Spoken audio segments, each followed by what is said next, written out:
Hey everyone, welcome back to another tutorial. In this DocHub guide for 2026, I'll show you how to sign a PDF in DocHub. Whether you're signing contracts, agreements, forms, or other important documents, DocHub makes the process quick and easy. So let's get started. Now click the area of the document where the signature should appear. Place the signature in the correct location and adjust its size or position as needed. If the document requires additional information, such as initials, dates, checkmarks, or text fields, use the appropriate tools to complete those sections before finalizing the document.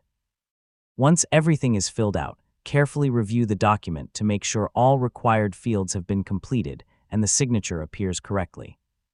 After confirming the information, save your changes. You can then download the signed PDF, share it with others, or store it securely within your DocHub account.